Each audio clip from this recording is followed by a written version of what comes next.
mbaraga z'Imana, mbaraga z'Imana mu izina rya Yesu Kristo, mu izina rya Yesu Kristo. Ubushobozi, ubushobozi, ubushobozi, ubushobozi, ubushobozi, ubushobozi, ubushobozi, umuriro, umuriro mu izina rya Yesu, mu izina rya Yesu, mu izina rya Yesu, mu izina rya Yesu, mu izina rya Yesu. Mbaraga, mbaraga, kiri ikimenyetso.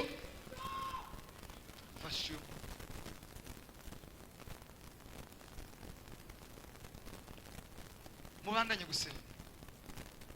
Taka, taka,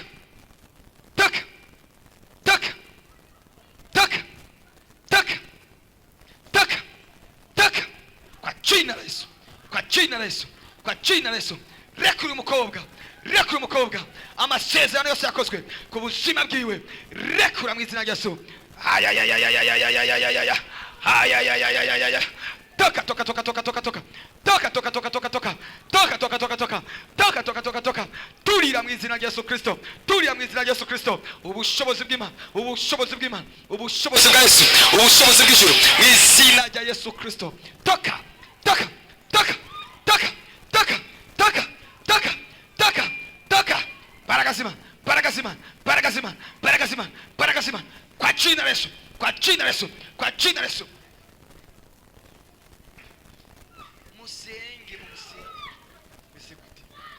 Toka baragazima baragazima baragazima baragazima baragazima baragazima toka toka toka toka toka toka toka toka kwa jina la Yesu, kwa jina la Yesu, kwa jina la Yesu, kwa jina la Yesu, kwa jina la Yesu. Baragazima kiri kimenyetso, kiri kimenyetso cy'uburinzi mu izina rya Yesu, mu izina rya Yesu, mu izina rya Yesu, mu izina rya Yesu, mu izina rya Yesu. Muzamukane hejuru nimupomora ibyo byuma. Toka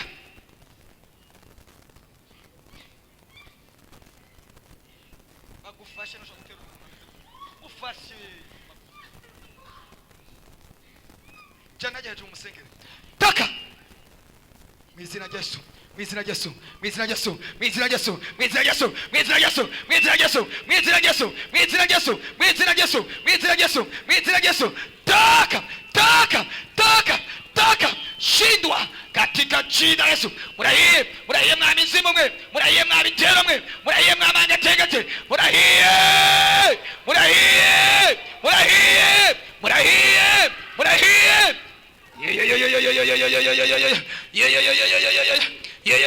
Toka toka toka toka toka toka toka mu izina rya Yesu, mu izina rya Yesu, mu izina rya Yesu. Uburinzi bw'Imana, uburinzi bw'Imana, uburinzi bw'Imana, uburinzi bw'ijuru, uburinzi bw'ijuru. Umuriro umuriro umuriro umuriro umuriro umuriro umuriro moto moto moto moto moto moto kwa jina la Yesu, kwa jina la Yesu, kwa jina la Yesu. Ndasambuye ibitero, ndasambuye amangatengete, ndasambuye imizimu mu izina rya Yesu. Uyu mwana murekure, uyu mwana murekure ubushobozi. Toka toka toka toka toka toka mu izina rya Yesu, mu izina rya Yesu, mu izina rya Yesu, mu izina rya Yesu, mu izina rya Yesu. Ubushobozi ubushobozi ubushobozi ubushobozi ubushobozi ubushobozi ubushobozi ubushobozi. Toka toka toka toka toka toka toka ayayayayayayayaya ayayayayayaya mu izina rya Yesu Kristo, mu izina rya Yesu Kristo, mu izina ry'ububasha. Iyi mizimu imutera mu ijoro, iyi mizimu imutera mu bisokuruza by'iwabo, rekura iyi mizimu y'abapfuye. Toka toka toka toka rekura n'ingoga mu izina rya Yesu, mu izina rya Yesu, mu izina rya Yesu, mu izina rya Yesu, mu izina rya Yesu. Ubushobozi ubushobozi ubushobozi ubushobozi ubushobozi ubushobozi ubushobozi umuriro umuriro.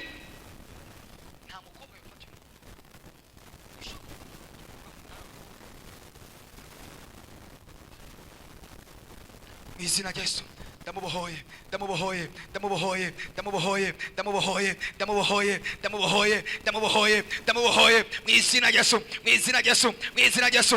Rekura wacagowe. Toka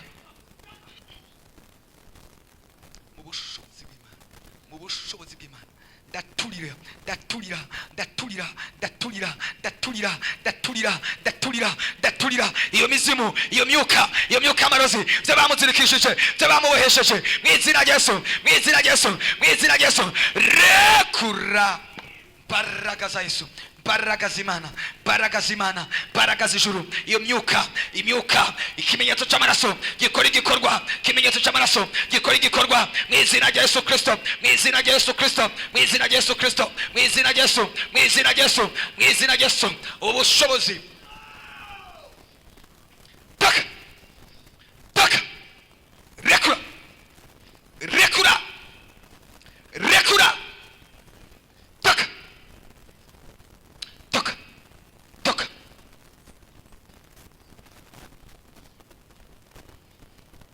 kubita abazimu, kubita abazimu, kubita abazimu, kubita idayimoni, kubita ipepo, kubita ijini, kubita impemu mbi, kubita umuzimu, kubita impemu mbi, kubita, kubita, pomora, pomora, pomora, pomora, pomora, pomora, pomora. Sambura kubita, mwizina Yesu, mwizina Yesu, mwizina Yesu, mwizina Yesu, mwizina Yesu, mwizina Yesu, mwizina Yesu, mwizina Yesu, ubushobozi, uburinzi bw'Imana, protection y'ijuru, uburinzi bw'Imana, uburinzi bw'ijuru, uburinzi bw'ijuru, mwizina rya Yesu Kristo, ndabahoje umwana, ndabahoje umwana, ndabahoje umwana, ndabahoje umwana, ndamubohoje, mwizina rya Yesu, kiri uburinzi, kiri uburinzi, kiri uburinzi, mwizina rya Yesu, mwizina rya Yesu, mwizina rya Yesu, mwizina rya Yesu, mwizina rya Yesu, katika jina la Yesu, kwa jina la Yesu, kwa jina la Yesu, kwa jina la Yesu, murekure, murekure, murekure, rekura ubuzima bwiwe, rekura ubuzima bwiwe, rekura umubiri wiwe, rekura ingingo ziwe, mwizina rya Yesu Kristo, akira uburinzi, akira uburinzi, Imana ikurinde, mareka kurinde, mwizina rya Yesu, akira ubushobozi, akira uburinzi, mwizina rya Yesu, akira imbaraga, akira uburinzi, akira uburinzi, mwizina rya Yesu, akira uburinzi, akira uburinzi, mwizina rya Yesu Kristo, mwizina rya Yesu Kristo. Amashyi menshi ku mwami wacu Yesu. Akira uburinzi uva ku Mana, akira uburinzi uva mu ijuru, mwizina rya Yesu, akira kurindwa, akira urukingo, akira kugirirwa neza, akira amaraso, ikimenyetso cya Yesu, ikimenyetso cy'amaraso kikubeko, uburinzi bw'Imana, uburinzi bw'ijuru, uburinzi bwa mpemu, akira uburinzi mwizina rya Yesu. Ukomera amashyi umwami wacu Yesu.